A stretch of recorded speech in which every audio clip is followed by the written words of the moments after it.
Oman প্রবাসী 4 ভাইয়ের মর্মান্তিক মৃত্যুতে শোকে স্তব্ধ চট্টগ্রামের রাঙ্গুনিয়ার লালানগর গ্রাম। বিয়ের বাজার করতে বেরিয়েছিলেন একসাথে।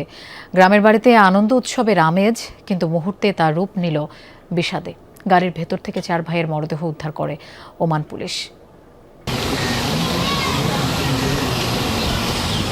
রাঙ্গুনিয়ার লালানগরে যে বাড়িতে থাকার কথা উৎসবের আমেজ, সেখানে এখন শোকের ছায়া। ওমানে দুর্ঘটনায় 4 ভাইয়ের মর্মান্তিক মৃত্যুতে স্তব্ধ পুরো গ্রাম। স্বজন হারানোর আর্তনাদে ভারী আশপাশের পরিবেশ। মোট 5 ভাইয়ের মধ্যে ওমানে থাকতেন এই 4 জন। এরা হলেন রাশেদ, শাহেদ, সিরাজ ও শহীদ। এর মধ্যে একজনের বিয়ে। 15 মে তাদের মধ্যে 2 জনের দেশে ফেরার কথা। সেজন্য একসাথে বিয়ের বাজার করতে বেরিয়েছিলেন 4 ভাই।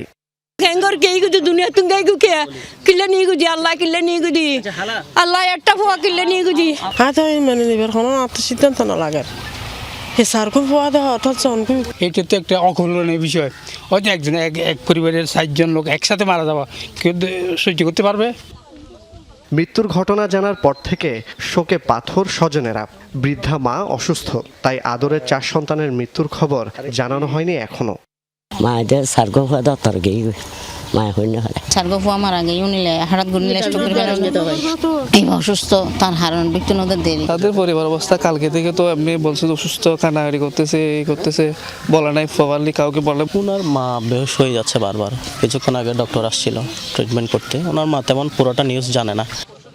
মৃত্যুর ঘটনা সুষ্ঠু তদন্ত ও মরদেহ দ্রুত দেশে ফিরিয়ে আনতে সরকারের সহযোগিতা চান স্বজন ও এলাকার মানুষ। তাদের মরদেহগুলো যে কোনো ব্যবস্থা, যে কোনো সহযোগিতা করে সবাই এখানে তাদের যদি পরিবারের কাছে হস্তান্তর করলে। গ্যাস লিকেজ হয়ে যদি মারা যায় 4 জন মানুষ তো একসাথে মারা যাওয়ার কথা না, কারণ গ্যাসটা এমন একটা জিনিস যে কোনো সময় যদি নির্গত হয় এটা আমাদের নাকে প্রথমে লাগে। সুষ্ঠু এটা তদন্ত করে যত দ্রুত সম্ভব তাদের লাশগুলো আমাদের দেশে পাঠানোর ব্যবস্থা করা। বুধবার সন্ধ্যায় ওমানের বারাকা থেকে মুলাদ্দাহ যাচ্ছিলেন 4 ভাই। কিছুক্ষণ পর এক আত্মীয়কে ভয়েস মেসেজ পাঠিয়ে অসুস্থতার কথা জানান এক ভাই।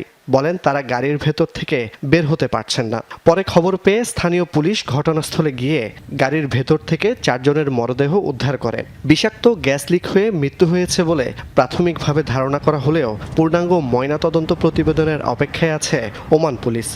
ওনারা পার্কিংয়ে ছিল, গাড়িতে ছিল, বসা অবস্থায় ছিল, সিট বেল্ট লাগানো ছিল, গাড়ি থেকে বের হতে পারে নাই, ক্লিনিকে ঢুকতে পারে নাই। এই অবস্থায় তাদের মৃত্যু হলো। দূতাবাসও খুব আন্তরিকভাবে বিষয়টি নিয়ে কাজ করতেছেন। আমরা আশা করছি যে ময়নাতদন্ত সম্পন্ন হওয়ার পরে যাবতীয় প্রক্রিয়া সবগুলি শেষ করে মৃতদেহ দেশে পাঠানো হবে। জুবাইর ইবনে শাহাদাত, যমুনা নিউজ, চট্টগ্রাম।